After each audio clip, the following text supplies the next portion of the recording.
पलांगे CG शिक्षा में आपका स्वागत करता हूं। हम देख रहे हैं कक्षा 12वीं रसायन विज्ञान का 16वां इकाई, जिसका नाम है दैनिक जीवन में रसायन।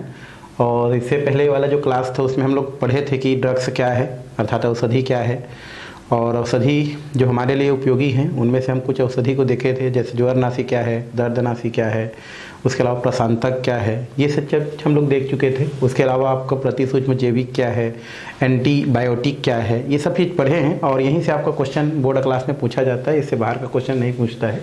आगे इसी तरह का और भी कुछ आपका टॉपिक है जो यहाँ पर क्या किया गया है, दिया गया है, तो उसके पास हम लोग चलते हैं। ये दिया है आपका रोगाणुनाशी, या इसी को बोलते हैं विसंक्रामी डिसइंफेक्टेंट जिसको बोलते हैं।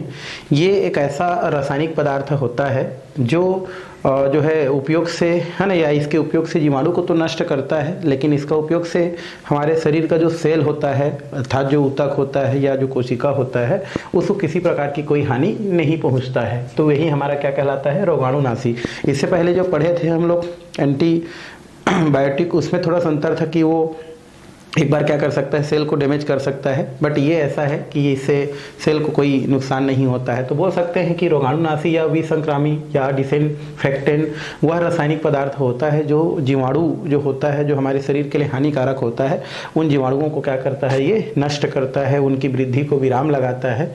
किंतु ये जो है हमारे जो क्या होता है, जो आपका जो बॉडी होता है, बॉडी में जो सेल होता है उनको भी क्या करता है, नष्ट करता है। पहले वाला नष्ट नहीं करता था, ये वाला क्या करता है, नष्ट करता है। पहले उल्टा बोल लिए थे, ठीक है। किंतु यह साथ में मानव के क्या होता है, हमारा जो ऊतक होता है उनको भी नष्ट करता है। मतलब ये जो हमारा रोगाणुनाशी होता है वो जीवाणु को तो नष्ट करता ही हमारे शरीर का, उसके अलावा कुछ सेलों को भी क्या कर देता है, नष्ट कर देता है। तो उसे हम क्या बोलते हैं, जीवाणुनाशी कहते हैं, जीवाणुनाशी कहा जाता है। तो इस तरीका से हम क्या कर सकते हैं, इसको बता सकते हैं, बताया जा सकता है। जैसे इससे वाला पहले हम लोग क्या किए थे, जो पढ़े थे यहाँ पर इस प्रकार से जो पढ़ चुके थे कि प्रतिरोधी क्या होता है, प्रतिरोधी किसे कहते हैं। तो हम लोग देखे थे वह रासायनिक पदार्थ जो सूक्ष्म जीवों की वृद्धि को रोकता है ना, किंतु मानव जीवित कोशिका को या ऊतक को नष्ट नहीं करता है, प्रतिरोधी कहलाता है। ये हम लोग देखे थे। लेकिन हम लोग जो है जीवाणुनाशी की अगर हम बात करें, यहाँ पर अभी जो देख रहे हैं कौन सा हमारा रोगाणुनाशी की अगर बात करें, तो रोगाणुनाशी एक ऐसा रासायनिक पदार्थ होता है जो जीवाणुओं की जो विकास है उनको क्या करता है, रोकता है, साथ ही साथ जीवाणुओं को नष्ट करता है। लेकिन साथ में ये हमारे शरीर के जो ऊतक हैं उनको भी क्या करता है, नष्ट करता है। तो ऐसे जो रासायनिक पदार्थ होता है उसे जीवाणुनाशी कहते हैं। और इस प्रकार के पदार्थों का मानव ऊतक के लिए नुकसानदेह होता है, इसलिए घाव पर इसका प्रत्यक्ष रूप से प्रयोग नहीं किया जा सकता। जो घाव बना रहता है हमारे बॉडी पर, उस पर इसका प्रत्यक्ष रूप से, मतलब डायरेक्टली इसका यूज नहीं करते हैं। इसके कुछ हमारे जो है उदाहरण दिए गए हैं, जैसे फिनॉल दिया गया है हमारा। फिनाल आपने घर में देखा होगा, जो फिनाइल होता है वो प्योर फिनॉल नहीं होता है, उसमें पानी की मात्रा होती है। तो फिनाल का 1% जो विलयन होता है, ये क्लोरीन का 0.2 से लेकर के 0.4 ppm का उपयोग भी जीवाणुनाशी के रूप में पीने के पानी में किया जाता है। तो ये हमारा फिनाल इसके अंतर्गत आने वाला पहला उदाहरण है। अत्यधिक कम सांद्रता सल्फर डाइऑक्साइड भी रोगाणुनाशी के रूप में क्या किया जाता है, उपयोग किया जाता है। सल्फर जो डाइऑक्साइड होता है इसका कम सांद्रता युक्त, है ना, ज़्यादा सांद्रता हानिकारक होता है, कम सांद्रता युक्त तो सल्फर डाइऑक्साइड रोगाणुनाशी के रूप में उपयोग किया जा सकता है। कभी कभी एक ही पदार्थ को जो मुख्यतः रोगाणुनाशी होता है उसकी सांद्रता कम करके प्रतिरोधी के रूप में भी प्रयुक्त किया जा सकता है। जैसे फिनाल का 1% विलयन रोगाणुनाशी होता है, जबकि इसका 0.2% विलयन को प्रतिरोधी के रूप में भी प्रयुक्त किया जा सकता है। अन्य रोगाणुनाशी के उदाहरण जैसे क्रिसॉल है, हाइड्रोजन पेरोक्साइड है जो इससे हम लोग पढ़े हैं, सल्फर डाइऑक्साइड है, हेक्साक्लोरोफिन है, बोरिक अम्ल है, ये सब हमारे क्या होते हैं, आपके जीवाणु रोगाणुनाशी के अंतर्गत आते हैं। तो इस तरीक़े से रोगाणुनाशी को आप क्या कर सकते हैं, बता सकते हैं। क्वेश्चन आता है रोगाणुनाशी क्या होता है भी, तो रोगाणुनाशी ऐसे रासायनिक पदार्थ होता है जो रोगी शरीर होता है उस रोगी शरीर के जीवाणुओं को क्या करता है, नष्ट करता है। लेकिन साथ साथ जीवाणुओं को साथ साथ वो उनके ऊतक को भी क्या करता है, नुकसान पहुंचाता है। तो ऐसे जो रासायनिक पदार्थ होता है उसे हम क्या बोलते हैं, जीवाणुनाशी कहते हैं। और ये जो जीवाणुनाशी होता है, क्योंकि ये मानव ऊतक के लिए हानिकारक होता है, इसलिए डायरेक्टली इसका उपयोग जो है नहीं किया जाता है। खास करके घाव में तो इसका उपयोग किया ही नहीं जाता है। और कुछ हमारा यहाँ पर रोगाणुनाशी दिया है, जैसे फिनॉल है, सल्फर डाइऑक्साइड है, ये सब हमारे क्या होते हैं, रोगाणुनाशी होते हैं। उसके अलावा आपका सल्फर डाइऑक्साइड के अलावा हाइड्रोजन पेरोक्साइड है, क्रिसॉल है, ये सब हमारे क्या कहलाते हैं, हमारे रोगाणुनाशी कहलाते हैं। और एक क्वेश्चन पूछा भी गया है भी कि रोगाणुनाशी क्या होता है, रोगाणुनाशी किसे कहते हैं, तो आप यहाँ से क्या कर सकते हैं, उसको देख सकते हैं, बता सकते हैं। ठीक है, चलिए आगे हमारा सल्फा औषधि दिया है हमारा, एक हमारा सल्फा औषधि होता है, तो सल्फर ड्रग से बोलते हैं। ये संश्लेषित एक रसो चिकित्सा हमारा होता है। संश्लेषित मतलब जिनको बनाया जाता है, लैब में बनाया जाता है, ऐसा एक क्या होता है, औषधि होता है। अर्थात ये एंटीबायोटिक के समान क्रियाशील होता है, एंटीबायोटिक जो होता है इसके जैसा होता है, किंतु प्रयोगशाला में संश्लेषित किए जाते हैं। और अनेक सल्फा औषधि एंटीबायोटिक के स्थान पर प्रयुक्त किए जाते हैं। एंटीबायोटिक जैसे हम लोग डॉक्टर जाते हैं तो हमको एंटीबायोटिक दिया जाता है जो हमारे शरीर की क्या करता है, प्रतिरक्षा का कार्य करता है। ये एंटीबायोटिक के समान अनेक प्रकार के सूक्ष्म जीवों को नष्ट कर देते हैं, बैक्टीरिया फंगस जो होते हैं, या उनकी वृद्धि को अवरुद्ध करते हैं।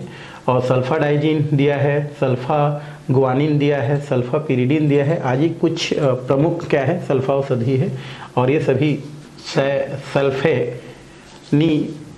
के व्युत्पन्न होते हैं। तो ये सल्फा औषधि से रिलेटेड दिया गया है। सल्फा औषधि क्या होता है, तो सल्फा औषधि एक संश्लेषित रसो चिकित्सा एक औषधि है, और ये हमारे बॉडी में एंटीबायोटिक के रूप में क्या किया जाता है, उपयोग में लाया जाता है, और इनका निर्माण प्रयोगशाला में किया जाता है।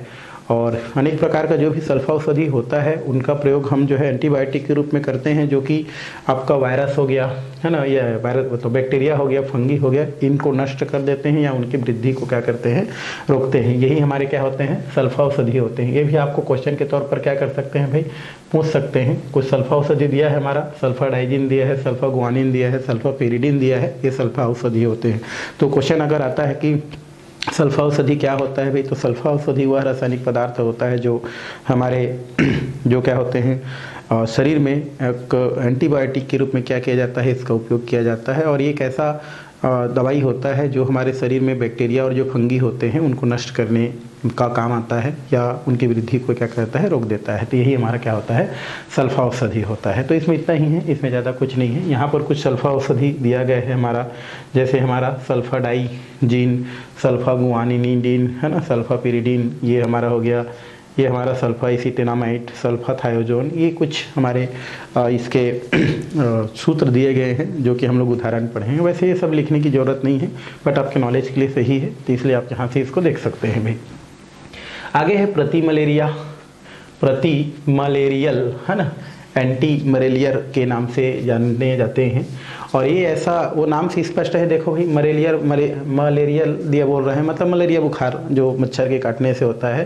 तो प्रति मलेरियल जो हमारा होता है, एंटी मलेरियल जो होता है, वो एक ऐसा रासायनिक पदार्थ होता है जो मलेरिया जो बुखार होता है ना, उनको जो है कम करने के लिए, मलेरिया बुखार को कम करने के लिए इनको क्या किया जाता है, उपयोग में लाया जाता है। यही हमारे क्या कहलाते हैं, प्रति मलेरियल कहलाते हैं। तो कुछ चीज़ जो हमारा यहाँ पर दिया गया है औषधि, वो तो नाम से स्पष्ट है भाई। जैसे दर्दनाशी तो दर्द का निवारण, ज्वरनाशी मतलब ज्वर का निवारण, वैसे ही होता है प्रति मलेरियल।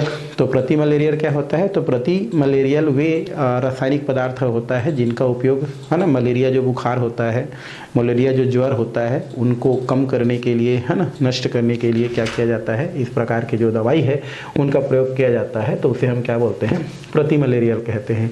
और कुनेन जो कि एक एल्कलाइड हमारा होता है, कुनेन एक दवाई है, ये मलेरिया निवारण के लिए अति प्राचीन औषधि है, मतलब बहुत पुराने औषधि हैं कुनेन, जो कि मलेरिया जो बुखार होता है उनके लिए क्या किया जाता है, उपयोग किया जाता है। और आजकल इस उद्देश्य की प्राप्ति को संश्लेषित औषधि जैसे क्लोरोक्विन, पैराक्विन है ना, प्रीमाकिन आदि के रूप में इनको जाना जाता है। मतलब अब हम जो है कुनेन के और कई रूप हैं जो कि यहाँ पर दिया गए हैं, इनको हम क्या करते हैं, उस रूप में उपयोग करते हैं। वैसे आपको पता होगा कि अभी तक मलेरिया के लिए कोई ऐसा इंजेक्शन नहीं बना है कि मलेरिया बुखार को इंजेक्शन दे के दूर किया जा सके।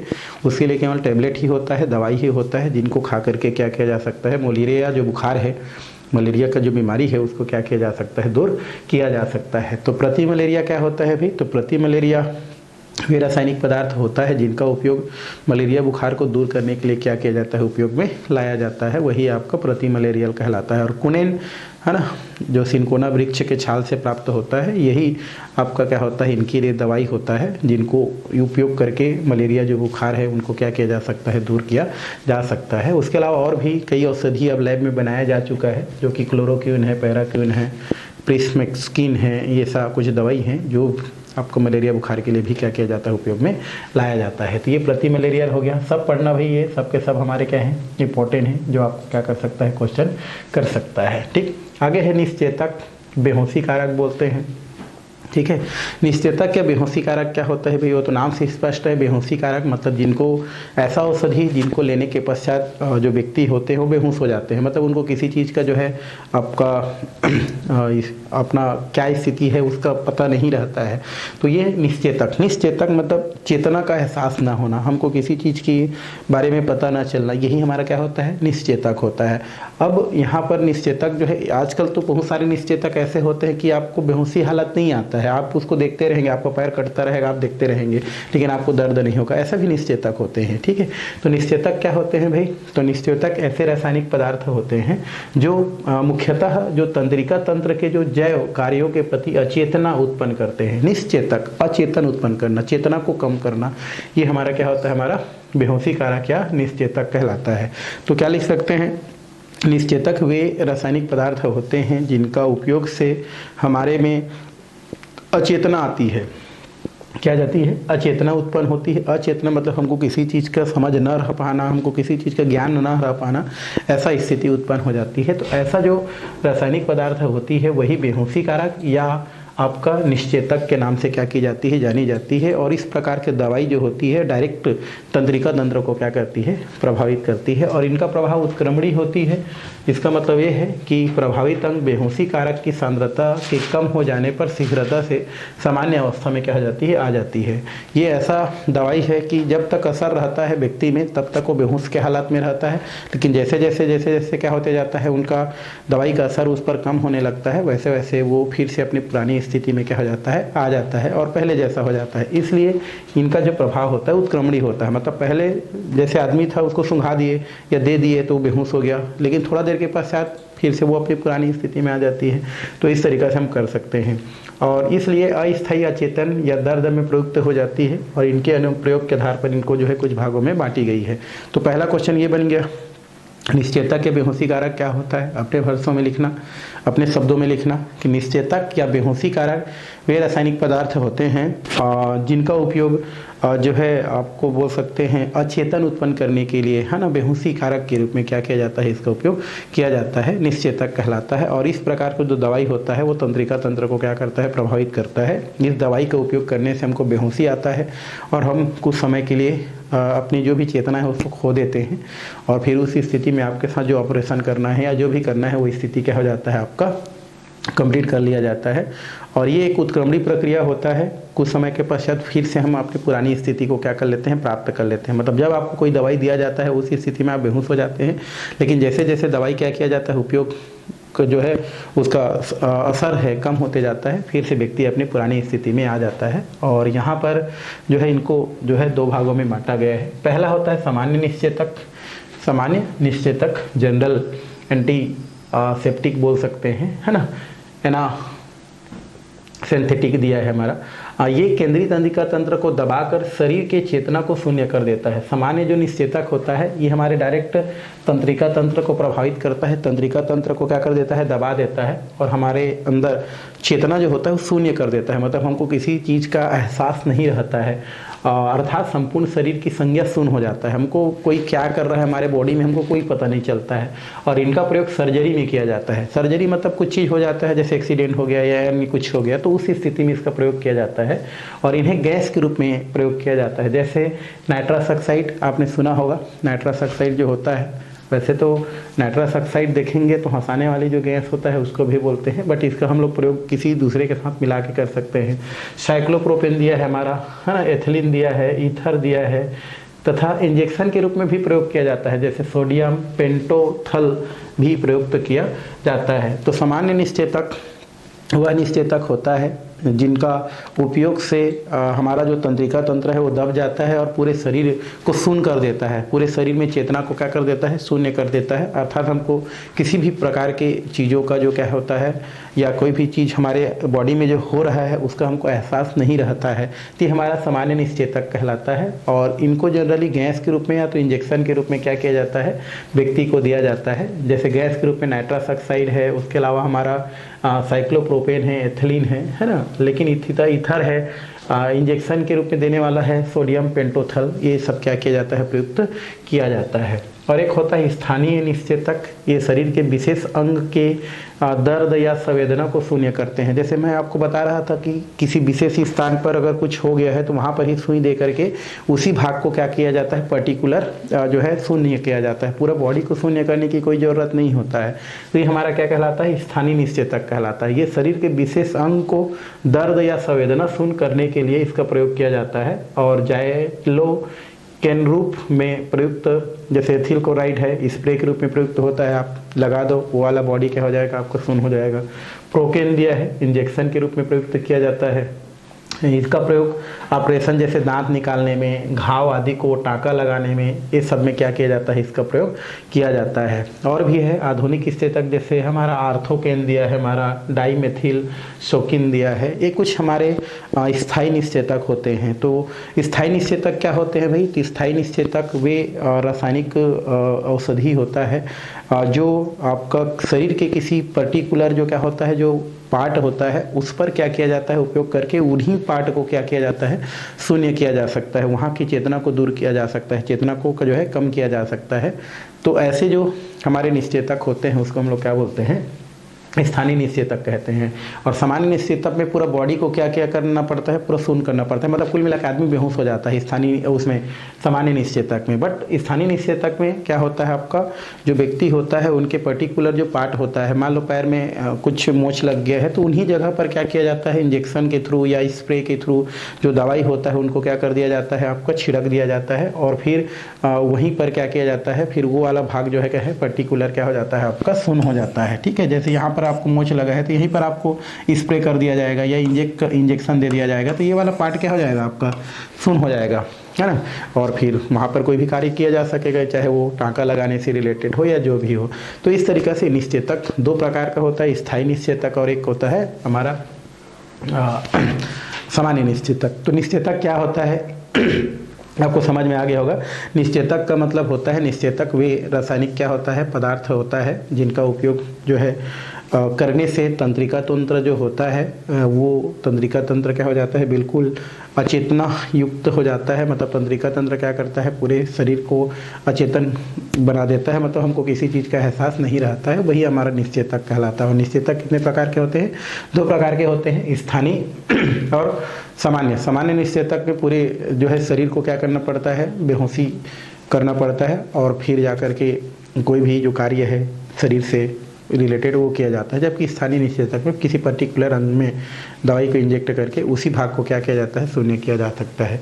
तो ये हमारा क्या हो गया, निश्चेतक से रिलेटेड बातें। ठीक, आगे दिया है प्रति अम्ल या अम्लरोधी बोलते हैं। ये क्वेश्चन भी आपको क्या किया गया है, पूछा गया है कि प्रति अम्ल या अम्लरोधिता क्या होता है। ये भी क्वेश्चन इंपॉर्टेंट है। प्रति अम्ल क्या होता है भाई, जैसे हम क्या करते हैं, हमारे जो है कभी कभी हम लोग कुछ इवेंट्स हैं हमारे घर में, फंक्शन वंक्शन है तो कुछ ज़्यादा खा लेते हैं कुछ चीज़ों को, तो हमको खट्टा खट्टा ढकारी आता है। ठीक है, अर्थात पेट में अम्लीयता बढ़ जाता है। ठीक है, HCl का स्राव ज़्यादा हो जाता है, अम्लीयता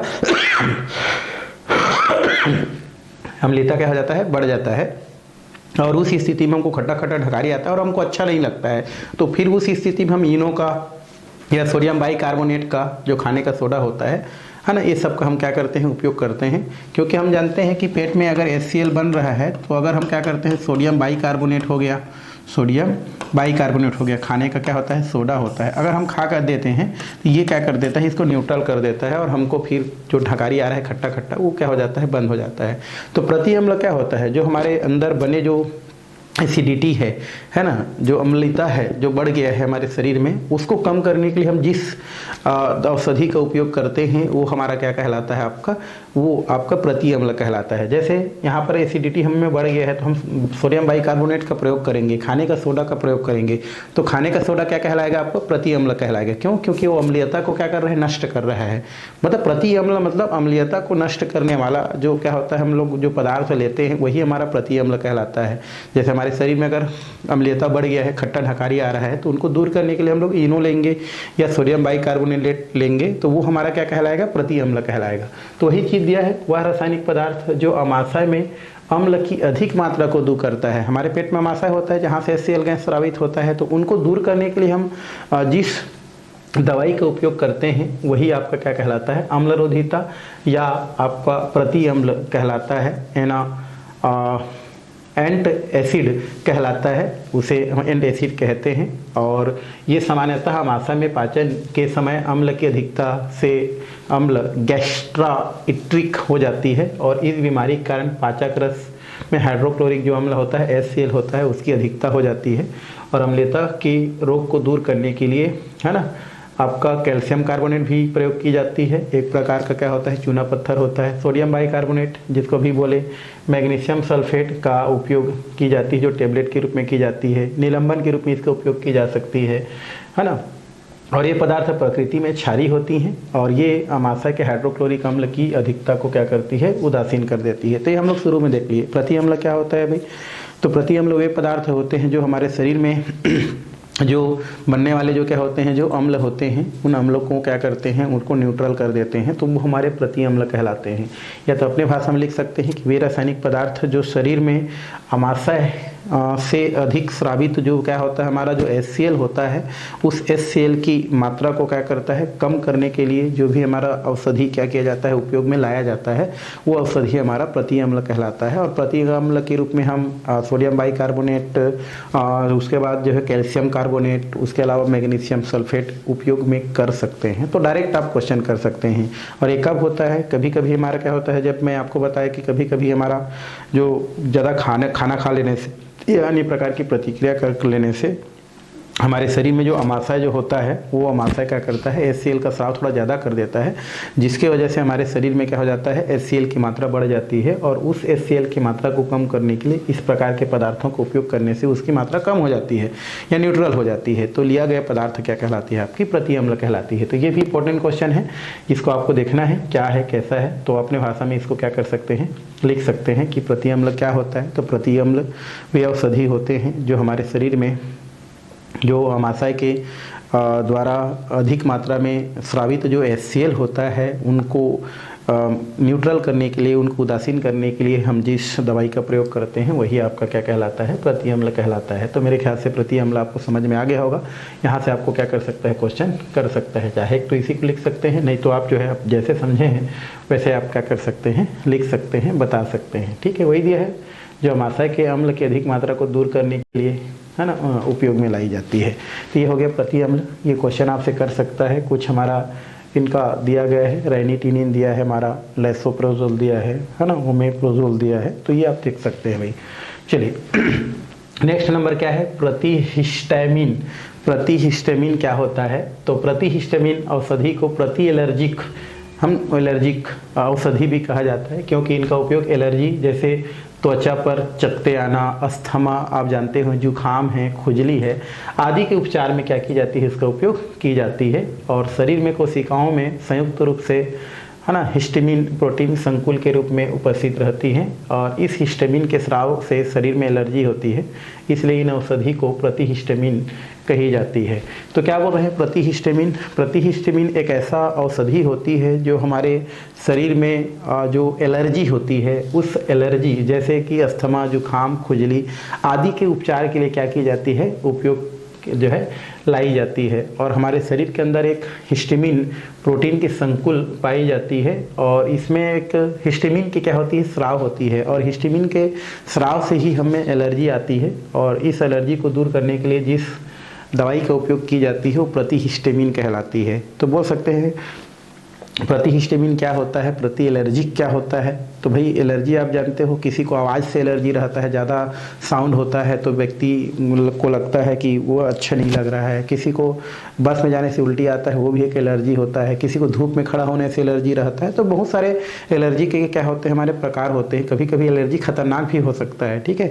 तो प्रति एलर्जिक या प्रति आपका हिस्टामिन एक ऐसा औषधि होता है जो हमारे शरीर में जो एलर्जी है, जैसे अस्थमा होता है, जुकाम होता है, ठीक है, उसके अलावा आपका जो खुजली होता है, ऐसे चीज़ों के उपचार के लिए क्या की जाती है, उपयोग में लाई जाती है। हमारे सेल में एक हिस्टामिन युक्त प्रोटीन पाई जाती है जो कि हिस्टामिन का क्या करती है, स्राव करती है। और ये जो हिस्टामिन का जो स्राव होती है वो हिस्टामिन की स्राव ही क्या करती है, आपका जो है हमें एलर्जी उत्पन्न करती है। और उस एलर्जी को दूर करने के लिए जिस औषधि के प्रयोग की जाती है वो क्या कहलाती है, आपकी प्रतिहिस्टामिन या प्रति एलर्जिक कहलाती है, ठीक है। तो इस तरीके से प्रतिहिस्टामिन और प्रति एलर्जिक को क्या की जा सकती है, समझाई जा सकती है, बताई जा सकती है। अब थोड़ा सा देखेंगे भोजन में रसायन। भोजन जो होता है, भोजन जिसको खाते हैं उनमें भी रसायन का क्या किया जाता है, उपयोग किया जाता है। भाई आपने बहुत सारे आसपास पैकिंग वाला जो चीज़ है उसका उपयोग करते होंगे या देखे होंगे, जैसे चिप्स है, ठीक है, कई पैक जैसे अचार आता है ना, अचार है, और ऐसे बहुत सारे डिब्बा बंद हमारे क्या होते हैं पदार्थ आपको मार्केट में मिलते हैं। तो उनको अधिक दिनों तक सेफ रखने के लिए किस प्रकार के औषधि का उपयोग किया जाता है ताकि वो अधिक दिनों तक क्या कर सके, सेफ रखे। तो उसके लिए भी हम लोग जो है रसायन का क्या करते हैं, उपयोग करते हैं। जैसे दूध होता है, अमूल दूध है हमारा, या ऐसे बहुत सारे ब्रांड के जो दूध आते हैं जो काफ़ी दिनों तक उसी पैकेट के अंदर क्या रहते हैं, जिस स्थिति में उसको भरे जाते हैं वैसे ही स्थिति में पड़े रहते हैं। तो ये सब चीज़ में कहीं ना कहीं रसायन का क्या किया जाता है, उपयोग किया जाता है। तो उससे रिलेटेड चीज़ हमको ये भी क्या करना है, देखना है। इसमें पहला इसमें दिया है खाद्य परिरक्षक। ये क्वेश्चन आया भी है, खाद्य परिरक्षक या परिरक्षक क्या होता है। तो खाद्य परिरक्षक क्या होता है भाई, तो वे रासायनिक पदार्थ जिनका उपयोग जो है खाद्य पदार्थों के किण्वन, अम्लीकरण या किसी भी प्रकार का अपघटन नहीं होने देता है, वही हमारे खाद्य परिरक्षक कहलाता है। मतलब हम ये बोल सकते हैं कि खाद्य परिरक्षक वे रासायनिक पदार्थ होते हैं जिनको यदि कोई खाद्य पदार्थ हैं अगर उसके साथ क्या कर दिया जाता है, उनको साथ में रख दिया जाता है, तो वो पदार्थ जो खाने योग्य पदार्थ है उनको सड़ने से, है ना, विघटन से, अम्लीकरण से क्या करता है, रोक के रखता है। तो ऐसे जो पदार्थ होते हैं उसे ही हम क्या बोलते हैं, खाद्य परिरक्षक कहते हैं। जैसे आप घर में क्या करते हैं, जो अचार हम लोग डालते हैं, घर में अचार डालते हैं, आम का हो चाहे आपका नींबू का हो, तो हम क्या करते हैं उसमें तेल मिलाते हैं, नमक मिलाते हैं, और स्वाद के लिए तो और बहुत सारा चीज़ मिला सकते हैं। बेसिकली अगर उसमें हम नमक की बात करें तो नमक स्वाद के अलावा वो क्या करता है, बहुत सारे जीवाणुओं को क्या करता है जो उस अचार में हो सकता है उसको नष्ट करने में काम करता है। उसके अलावा तेल मिलाते हैं इसलिए हैं क्योंकि तेल क्या करता है, उनको बहुत सारे जीवाणु विषाणु उसमें पनपने से क्या करता है, रोकता है। आप देख लेना कि मान लो आप अचार डाले उसको तेल नहीं डाले तो वो कुछ दिन के बाद खराब हो जाता है, लेकिन आप तेल मिला के रखे हैं तो फिर वो क्या होता है, वो बढ़िया से बहुत दिनों तक क्या कर सकते हैं, उसका उपयोग कर सकते हैं, कई तो 5-6 साल तक भी उपयोग कर सकते हैं भाई। तो ये नमक और तेल ये आपका क्या हो गया, ये खाद्य परिरक्षक हो गया, जो उस अचार को सड़ने से क्या करता है, बचाता है, खराब होने से बचाता है। तो यही आपका क्या कहलाता है, खाद्य परिरक्षक कहलाता है। तो अपने भाषा में लिखना भाई, खाद्य परिरक्षक क्या होता है, तो वह पदार्थ जो भोज्य पदार्थ को सड़ने से, अम्लीकरण से, विघटन से क्या करता है, आपका रोकता है ना, सड़ने से बचाता है। ऐसे जो खाद्य पदार्थ होता है, ऐसे जो हमारे पदार्थ होते हैं उसको ही हम लोग खाद्य परिरक्षक कहते हैं, खाद्य परिरक्षक कहा जाता है। तो ऐसे भी लिख सकते हैं, खाद्य परिरक्षक वे पदार्थ होते हैं जिनका उपयोग अगर खाद्य पदार्थों में किया जाए तो वो उन खाद्य पदार्थों को सड़ने से, विघटन से या खराब होने से क्या करता है, रोकता है। तो ऐसे पदार्थ को हम लोग क्या बोलते हैं, खाद्य परिरक्षक कहते हैं, खाद्य परिरक्षक कहा जाता है। और यहाँ पर कुछ खाद्य परिरक्षक जैसे मैं आपको बताया दिया गया है। नमक एक खाद्य परिरक्षक होता है, इसका उपयोग मक्खन हो गया, चीज गोभी हो गया, लौकी हो गया, ब्रेड हो गया, मछली हो गया, मांस हो गया आदि को कुछ समय के लिए सुरक्षित किया जा सकता है ना। जो मछली होता है एक जगह से दूसरे जगह जाता है, उसमें नमक बर्फ रहता है, उनके लिए प्रयोग किया जाता है। हाँ, अब हमेशा के लिए नहीं बोल रहा हूँ भाई, है ना, कुछ समय के लिए ही इनका उपयोग किया जा सकता है ना, किसी चीज़ को सड़ने से, किसी चीज़ को जो है बोल सकते हैं खराब होने से बचाने के लिए। नमक सूक्ष्म जीवाणुओं की वृद्धि को रोकता है। जस्ट अभी बताया कि जो नमक होता है वो जीवाणुओं को क्या कर देता है, मार देता है, और उसकी कोशिकाओं से जल निकाल करके उनमें निर्जलीकरण कर देता है। ठीक है, और जो हमारा जो पदार्थ होता है उसमें से क्या करता है, ये जल को बाहर कर देता है, क्योंकि जल ही सड़ाता है किसी चीज़ को, सूखा चीज़ नहीं सड़ता है ना। गाँव में देखो वो कई प्रकार के मछली का सुस्की बना देते हैं भाई, है ना,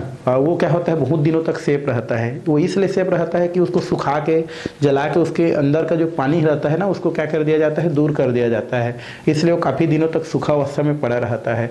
तो नमक का प्रयोग को जीवाणु मारने के लिए करते हैं। साथ ही साथ नमक का क्या कार्य होता है कि नमक के उपयोग से ना जो भी पदार्थ होता है, चाहे अचार की बात करो चाहे अन्य चीज़ की बात करो, उसमें से पानी को क्या कर देता है, दूर कर देता है, पानी को निकाल देता है।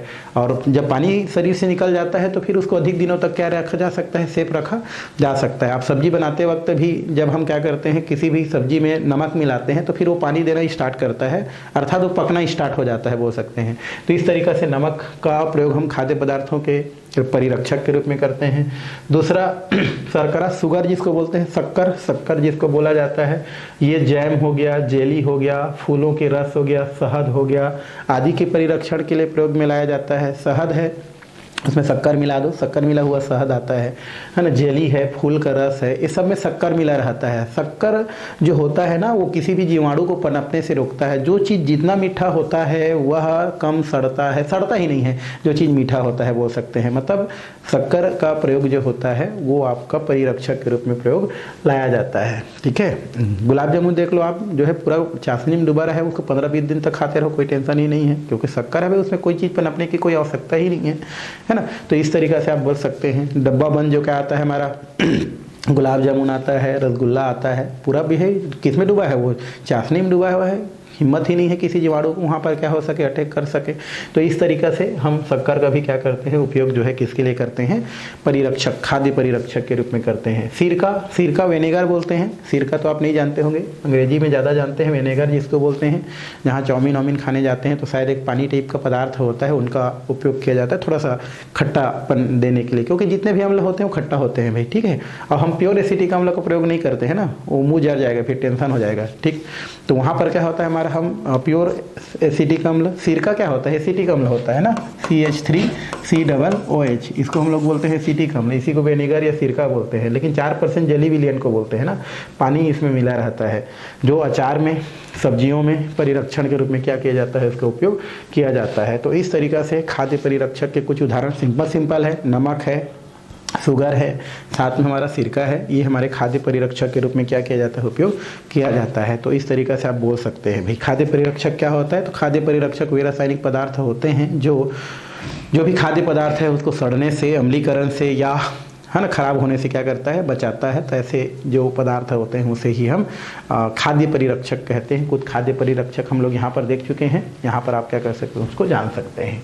ठीक है, आगे दिया है बेंजोइक अम्ल या सोडियम बेंजोएट दिया है, ये भी एक खाद्य परिरक्षक होता है। बेंजोइक अम्ल क्या होता है भाई, बेंजोइक अम्ल मतलब होता है आपका, बेंजीन लगा दो और ये हमारा क्या होता है, COOH, इसको हम लोग बेंजोइक अम्ल बोलते हैं। और अगर यहाँ पर H की जगह अगर H लगा दें, H की जगह Na लगा दें तो ये सोडियम बेंजोएट हो जाता है ना, क्योंकि बेंजीन को C6H5 भी लिखते हैं।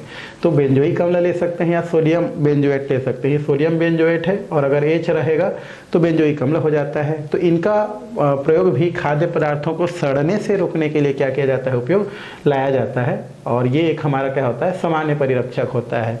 ये जल में विलय होने के कारण फलों के रस, पेय पदार्थ जो पीते हैं हम लोग के परिरक्षक हेतु प्रयोग में क्या किया जाता है, लाया जाता है ना। खास करके फल हो गया, उसको सेफ रखने के लिए, फल के जो रस है उनको, या ऐसा कोई पीने योग्य पदार्थ है उनको सेफ रखने के लिए बेंजोइक अम्ल का उपयोग किया जाता है। और इनका 0.06 से लेकर के 0.1% तक का विलियन प्रयोग में लाया जाता है। ज़्यादा भी ले जाएंगे तो कोई मतलब नहीं है ना, ज़्यादा भी कम होता है। तो इतना ही % हम बिलियन का उपयोग करेंगे। सोडियम बेंजोएट उपापचय मेटाबॉलिज्म द्वारा हिप्पूरिक अम्ल में परिवर्तित हो जाता है, जो कि मल द्वारा क्या हो जाता है आपका बाहर निकल जाता है। ठीक, तो ये हमारा एक और जो है खाद्य परिरक्षक है बेंजोइक अम्ल या सोडियम बेंजोएट, जो कि जनरली फलों के रस या ऐसे कोई पेय पदार्थों को क्या किया जाता है आपका सुरक्षित रखने के लिए क्या किया जाता है, उपयोग किया जाता है। और इनका 0.06 से लेकर के 0.1% तक के विलयन ही इस प्रकार के परिरक्षक का क्या करता है, कार्य करता है। और अगर इसको हम लोग ले लेते हैं खाद्य पदार्थों के साथ, तो ये क्या हो जाता है आपका हिप्पूरिक अम्ल में परिवर्तित हो जाता है और फिर शरीर से क्या कर दिया जाता है, उसको बाहर कर दिया जाता है। तो इस तरीक़े से हम क्या कर सकते हैं, उसको बता सकते हैं। और फिर दिया है हमारा पोटेशियम मेटा बाईसल्फाइड दिया है, या सोडियम मेटा बाईसल्फाइड होता है। फार्मूला अगर हम बात करें तो ये हो जाता है हमारा सोडियम मेटा बाईसल्फाइड, इस प्रकार से बोल सकते हैं। तो ये इसका भी प्रयोग क्या किया जाता है, हमारा खाद्य परिरक्षक के रूप में प्रयोग किया जाता है। यह रंगीन खाद्य पदार्थों के परिरक्षण में प्रयुक्त किया जाता है, कलरलेस बोल सकते हैं। और इससे निकलने वाले सल्फर डाइऑक्साइड गैस पदार्थों के रंग को क्या कर देता है, उड़ा देता है। ठीक, और यह सल्फर डाइऑक्साइड ही सूक्ष्मजीवों की वृद्धि को रोकता है। रियल में क्या होता है, जो आपका सोडियम मेटाबाइसल्फेट जो खाद्य परिरक्षक होता है, जब उसको क्या बोलते हैं किसी भी पदार्थ में सुरक्षा के लिए क्या किया जाता है, जब उसको मिला दिया जाता है तो वहाँ से सल्फर डाइऑक्साइड निकलता है। और सल्फर डाइऑक्साइड जो होता है एक विरंजक के जैसा व्यवहार करता है, इसलिए खाद्य पदार्थों के जो कलर रहता है उसको उड़ा देता है। इसलिए आखिर तो कलर उड़ रहा है, इसलिए इसको रंगीन पदार्थों में क्या किया जाता है, उपयोग किया जाता है। और रियल में जो वहाँ से सल्फर डाइऑक्साइड निकलता है वही जो है एक खाद्य परिरक्षक के जैसा क्या करता है, बिहेव करता है। तो इस तरीक़ा से खाद्य परिरक्षक को बताया जा सकता है और बहुत सारे उदाहरण भी क्या किया जा सकता है, लिखा जा सकता है। तो ये हमारा हो गया खाद्य परिरक्षक। अब हम चलते हैं कृत्रिम मिठास पैदा करने वाले पदार्थ, या इसी को बोलते हैं कृत्रिम मयूरक बोलते हैं। क्या बोलते हैं इसको, कृत्रिम मयूरक। कृत्रिम मिठास मतलब समझते हो, जैसे अगर व्यक्ति आप देखना शादी में या अन्य कुछ फंक्शन ऐसा होता रहता है, या कोई ऐसा रास्ते में आपको पानी पिलाते रहते हैं, देखना कलरफुल पानी पिलाते रहता है, ठीक है, लाल हरा पीला नीला। वो शक्कर का पानी नहीं रहता है बस, है ना, शक्कर का इतना महंगा चल रहा है तो शक्कर पानी कौन पिलाएगा उतना सब व्यक्ति को। उसमें क्या होता है, कृत्रिम मिठास पैदा करने वाले बहुत सारे क्या होते हैं, पदार्थ होते हैं, ठीक है, जो कि बहुत कम मात्रा जो होता है वो अगर एक ड्रम पानी में मिला देते हैं तो वो क्या हो जाता है, पूरा मीठा मीठा हो जाता है। ये कृत्रिम मिठास पैदा करने वाले क्या होते हैं, कुछ पदार्थ होते हैं जो शक्कर से कई गुना मतलब 1000 गुना 2000 गुना मीठा होता है, ठीक है। और इनका 1-2 बूंद पूरे एक ड्रम पानी को क्या कर सकता है, मीठा कर सकता है। तो ऐसे जो पदार्थ होते हैं उसको हम कृत्रिम मिठास पैदा करने वाले क्या कहते हैं, पदार्थ कहते हैं, जो कि आपको किसी भी चीज़ में मिलाने से क्या होता है, आपका मिठास पैदा करता है। जैसे यहाँ पर सैकरीन दिया है, सैकरीन आपने सुना होगा, सैकरीन एक क्या होता है, मिठास पैदा करने वाले कृत्रिम मधुरक होता है। और ये सैकरीन सर्वाधिक लोकप्रिय मिठास पैदा करने वाले क्या होता है, पदार्थ है, मधुरक है। और इनकी खोज सन 1879 में हुई थी। और ये प्राकृतिक मधुरस सुक्रोज और फ्रक्टोज या इसी को हम शक्कर कहते हैं, से 550 गुना अधिक मीठा होता है। सोच सकते हो, शक्कर से या फ्रक्टोज या ग्लूकोज से 550 गुना अधिक मीठा होता है। और ये जल में क्या होता है, अविलय होता है, किंतु इनका सोडियम या कैल्शियम लवण में सोडियम या कैल्शियम लवण जल में विलय होता है। सैकरीन का रासायनिक नाम होता है आर्थोसल्फो बेंजीमाइड होता है। और इनका अणु सूत्र होता है आपका CH3SO2, यहाँ पर बोल सकते हैं CH3SO2, और ये हम लोग बोल सकते हैं NH2।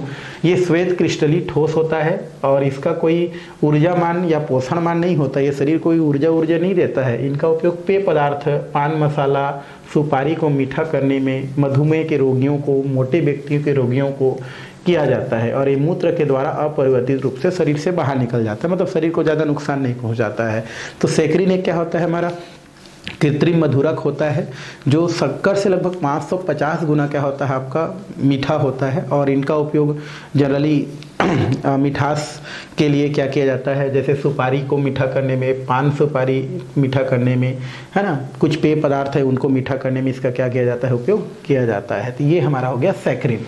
उसी प्रकार से एक हमारा दिया है, हमारा एस्पायरेटम दिया है, ये भी हमारे एक मधुरक होता है। और ये हमारा यह प्रकृति में पाए जाने वाले 2 एमिनो अम्ल, एस्पार्टिक अम्ल आप पढ़े हैं, हाँ, उसके और फेनिलाइन के डाइपेप्टाइड या मेथिल एस्टर होते हैं और इसका उपयोग ऊर्जामान शर्करा के बराबर होता है।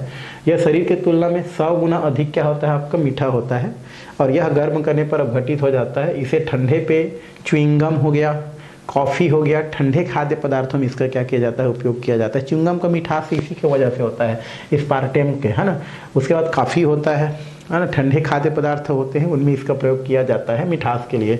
एलिटेम दिया है हमारा, यह गर्म करने पर स्थायी मिठास वाला पदार्थ है। सुक्रोज की तुलना में 2000 गुना ज़्यादा होता है, लो तो, है ना, शक्कर की तुलना में 2000 गुना ज़्यादा मीठा होता है, तो इसका हम लोग प्रयोग कर सकते हैं। साइक्लोमेट्स दिया है हमारा, ये साइक्लोमिक अम्ल सोडियम या पोटेशियम लवण होता है, जैसे सोडियम एन साइक्लोहेक्सेन, है ना, सल्फामेट। ये शक्कर की तुलना में 20 गुना अधिक मीठे होते हैं और इनका उपयोग पेय पदार्थ में होता है, किसी को पानी पिलाने के लिए। कम ऊर्जा युक्त होता है, द्रवी खाद्य पदार्थ में होता है। वर्तमान में इसका उपयोग प्रतिबंधित कर दिया गया है ना, अभी इसका उपयोग नहीं हो रहा है क्योंकि इसकी मात्रा चूहों में कैंसर उत्पन्न करने वाली मानी जाती है। मतलब इनका उपयोग अब वो कर दिया है, बैन कर दिया गया है क्योंकि ये चूहों में क्या कर सकता है, कैंसर उत्पन्न कर सकता है, ठीक है। तो इसलिए इसका उपयोग अब जो है नहीं किया जाता है। तो ये कुछ पदार्थ था जो आपका क्या था, कृत्रिम मधुरक। तो क्वेश्चन आता है, अगर आ जाए मान लो कि कृत्रिम मधुरक क्या होता है, तो कृत्रिम मधुरक वे रासायनिक पदार्थ होता है जो कृत्रिम रूप से मिठास पैदा करने वाले के रूप में क्या किया जाता है, उपयोग किया जाता है। और कुछ उदाहरण हमने पढ़ लिया। सुक्रालोज दिया है, ये सुक्रोज का डाइक्लोरो में उत्पन्न होता है, शक्कर के समान दिखता है बट इसका जो है स्वाद भी शक्कर के समान ही होता है। ये भोजन बनाने के ताप पर स्थायी होता है और सुक्रोज से लगभग 6 गुना ज़्यादा ये मीठा होता है। ये भी हमारे शरीर को ऊर्जा नहीं देता है भाई, ठीक है। और इसका कारण दंश भी नहीं होता है। आजकल सुक्रोलोज का उपयोग बहुत ज़्यादा किए जाने लगा है ना। कोई भी चीज़ फंक्शन वंक्शन पार्टी वार्टी में किसी को पानी पिलाने के लिए इसका उपयोग किया जा रहा है, ठीक। तो ये तो हो गया हमारा कुछ कृत्रिम मिठास पैदा करने वाले क्या हो गया, आपके पदार्थ हो गया। प्रति ऑक्सीकारक दिया है भी और कुछ हमारे पदार्थ दिए गए हैं। प्रति ऑक्सीकारक क्या होता है उसको हमको देखना है। तो वे रासायनिक पदार्थ होते हैं जिन्हें वसा या वसायुक्त पदार्थों में मिलाकर उनके ऑक्सीकरण को रोका जा सकता है। मतलब वे रासायनिक पदार्थ जिन्हें वसा मतलब तेल या तेल युक्त पदार्थों में अगर हम मिला देते हैं तो उनका जो ऑक्सीकरण होता है, उनकी जो टूटने की प्रक्रिया है उसको रोका जा सकता है और उनका फिर जीवन औषधि को बढ़ाया जा सकता है। एंटीऑक्सीडेंट बहुत महत्वपूर्ण तथा आवश्यक खाद्य योगज होता है। वास्तव में देखा जाए तो वलीदानी पदार्थों के रूप में इसका उपयोग करते हैं क्योंकि ये सुरक्षित किए जाने वाले भोज्य पदार्थों की अपेक्षा ऑक्सीजन के प्रति अधिक क्रियाशील होते हैं। खाद्य पदार्थों के ऑक्सीकरण की दर को भी कम करके ये अतिरिक्त काल को प्रभावन प्रक्रिया में मुक्त मूलक के रासायनिक होने की दर को भी कम करते हैं, है ना। मतलब ये भी एक प्रकार से देखा जाए तो पदार्थों को सुरक्षित रखने में क्या करते हैं, उपयोग ये लाए जाते हैं। और ये हमारा दिया है आपका एंटीऑक्सीडेंट ब्यूटिलीकृत हाइड्रोक्सीटोल्यूइन BHT, ब्यूटिलीकृत हाइड्रोक्सी एनिसोल BHA, ऐसा कुछ पदार्थ हैं जो कि प्रति ऑक्सीकारक के रूप में उपयोग किया जाता है, ठीक। ये कुछ हमारा उदाहरण दिया है, इसको आप कर सकते हैं। आगे BHA मक्खन के लिए बहुत ही अच्छा एंटीऑक्सीडेंट होता है। ये मक्खन को भंडारण अधिक महीनों तक, कई वर्षों तक बढ़ा देता है। मतलब ये हमारा कुल मिलाकर अभी जो प्रति ऑक्सीकारक देख रहे हैं वो भी एक प्रकार के खाद्य परिरक्षक के जैसा ही व्यवहार करता है, जिसमें BHA खास करके मक्खन के लिए बहुत ही अच्छा एंटीऑक्सीडेंट होता है। और ये मक्खन के जो भंडारण होता है, मक्खन को जब भर के पैकेट में रखा जाता है तो उसको कई महीनों तक, कई सालों तक क्या कर देता है, उसको काफ़ी सेफ रखने का काम आता है। कभी कभी BHT का या BH का सिट्रिक अम्ल या कार्बिक अम्ल के साथ भी समूह में प्रयोग किए जाते हैं और इसका उपयोग सक्रिय समन्वयक प्रभाव के रूप में किया जाता है। एंटीऑक्सीडेंट पदार्थ में सल्फर डाइऑक्साइड होता है हमारा, सल्फर डाइऑक्साइड। सोडियम बाई हमारा क्या होता है, हमारा सल्फाइड होता है, सोडियम सल्फाइड होता है। का प्रयोग सामान्यतः शराब हो गया, बियर हो गया, मीठे तरल पदार्थ हो गया, सब्जी हो गया, छीले हो गया, शुष्क फल हो गया आदि के लिए प्रयोग में लाया जाता है। और कुछ प्राकृतिक उत्पाद में एंटीऑक्सीडेंट के रूप में भी प्रयोग लाते हैं, जैसे कि स्कार्बिक अम्ल, टोकोफेराल। ये ऐसे पदार्थ हैं जो एंटीऑक्सीडेंट होता है और किसी भी पदार्थों को बहुत दिनों तक सेफ रखने में इसका क्या किया जाता है, उपयोग किया जाता है, लाया जाता है, ठीक है। तो ये तो क्वेश्चन नहीं किया गया है बट आप क्या कर सकते हैं, अपने लिए देख सकते हैं। भोजन के रंग भोजन के रंग आपने देखा होगा कि जो हम बिरयानी उरयानी खाते हैं तो कलरफुल रहता है, तो वो हमारे क्या होते हैं, भोजन को कलर देने वाले बहुत सारे रंग होते हैं जो कि एक रासायनिक पदार्थ होते हैं, है ना। तो उसका भी प्रयोग हम लोग करते हैं। जैसे भोजन या भोज्य पदार्थों को रुचिकर बनाने के लिए या भोज्य पदार्थों को जो है कलर देने के लिए हम लोग जिस रासायनिक पदार्थ का उपयोग करते हैं वो आपका क्या कहलाता है, संश्लेषित रंजक या प्राकृतिक रंजक होते हैं, है ना। मतलब कुछ ऐसे रासायनिक पदार्थ जो भोजन को रुचिकर बनाने के लिए, है ना, अच्छा दिखने के लिए या कलर देने के लिए जिनका उपयोग करते हैं, ऐसे भी कुछ रासायनिक पदार्थ होते हैं और ये सब लैब में बनाए जाते हैं। संश्लेषित रंजक सामान्यतः मनुष्यों के लिए हानिकारक तथा वर्जित होते हैं ना, मतलब जो संश्लेषित होते हैं, मतलब जिसको लैब में बनाए जाते हैं वो मनुष्यों के लिए जो है लाभदायक नहीं होते हैं, उससे शरीर को नुकसान हो सकते हैं। लेकिन जो प्राकृतिक जो रंजक होते हैं, प्रकृति से प्राप्त जो रंजक होते हैं, जैसे हल्दी है प्राकृतिक रंजक है ना, खाने से कोई थोड़ी ना हल्दी से खाने से खराब होता है, नहीं, वो क्या होता है, हमारे लाभदायक होता है।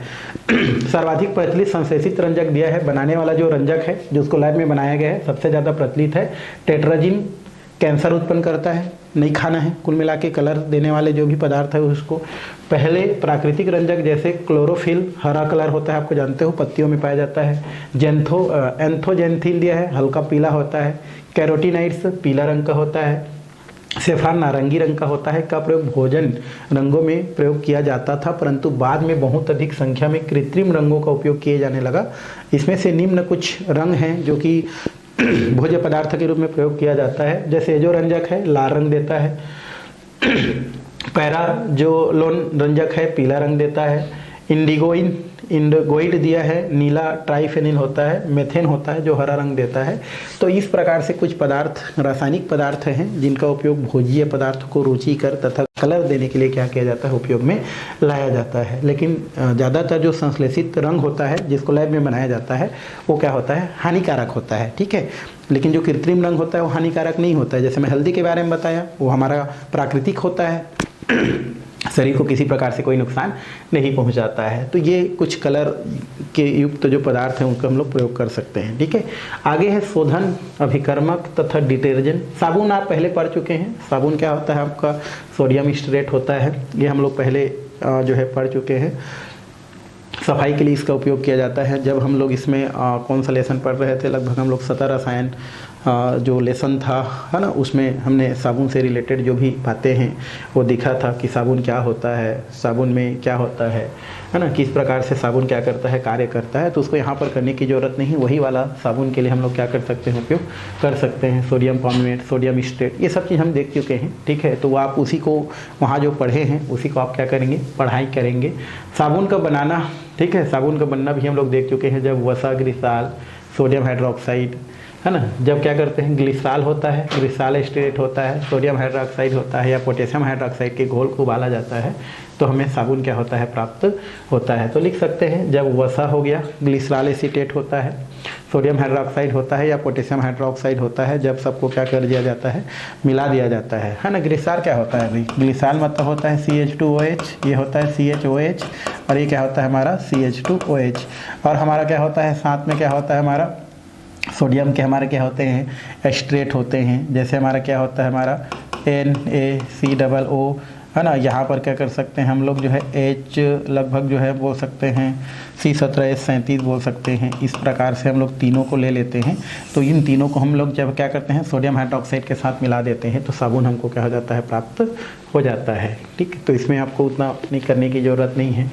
साबुन की प्रक्षालन, शोधन, ये सब चीज़ हम पहले क्या कर चुके हैं, पढ़ चुके हैं। तो ये सब करने की कोई ज़रूरत नहीं है भाई, हम लोग पहले पढ़े हैं, ठीक है। साबुन के प्रकार होता है, देखो थोड़ा सा। साबुन वसा अथवा तेलों को उपयुक्त घुलनशील हाइड्रोक्साइड के साथ उबाल कर बनाए जाते हैं, ये तो हम लोग देख चुके। प्रसाधन के रूप में प्रयोग किया जाता है भाई, उत्तम प्रकार के वसा तेल का प्रयोग करके बनाए गए जो साबुन होता है उसका प्रयोग प्रसाधन में, नहाने वहाने में प्रयोग करते हैं। क्षार की अधिकता त्वचा को शुष्क बनाती है, क्षार की अधिकता को निकाल दिया जाता है। इन्हें अधिक आकर्षक बनाने के लिए इसमें साबुन में रंग वंग भी मिला देते हैं। पानी में तैरने वाले साबुन भी होते हैं, ठीक है। इन्हें बनाने के लिए इनके कड़ा होने से पहले उत्पाद में वायु के कुछ बुलबुले छोड़ दिए जाते हैं। पारदर्शी साबुन होते हैं, है ना, जो बच्चों के लिए खास करके होता है। औषधि युक्त साबुन होते हैं भाई, जो दवाई युक्त साबुन होते हैं, जैसे सेवलॉन है, डेटॉल है ना, ऐसे कुछ साबुन हैं जो कि आपके क्या होते हैं, तैयार किए जाते हैं। ठीक, उसके अलावा दाढ़ी बनाने के साबुन अलग होते हैं, धुलाई के साबुन अलग होते हैं, दानेदार साबुन अलग होते हैं, है ना। ये बहुत सारे साबुन के प्रकार हैं। ठीक है, आप इसको पढ़ना आपके लिए है भाई। ठीक है ना, वो जैसा है वैसा ही है, इसी अलग से क्वेश्चन नहीं आता है। साबुन जैव निम्नीकृत, जैव निम्नीकृत मतलब जानते हैं कि वाहित मल में उपस्थित सूक्ष्मजीव साबुन को कार्बन डाइऑक्साइड में ऑक्सीकृत कर देते हैं, है ना। अतः साबुन 100% जैव निम्नीकृत होता है, प्रदूषण नहीं करता है भाई, इसको याद रखेंगे। ठीक है, साबुन जो होते हैं जैव निम्नीकृत होते हैं, मतलब हमारे जो भी प्रकृति में पाए जाने वाले जो भी क्या होते हैं हमारे सूक्ष्म जीव होते हैं, वो क्या कर सकते हैं, साबुन को विघटित कर देते हैं, मतलब उनको सरल भागों में तोड़ देते हैं, अर्थात साबुन क्या होते हैं, जैव निम्नीकृत होते हैं, इसको याद रखेंगे।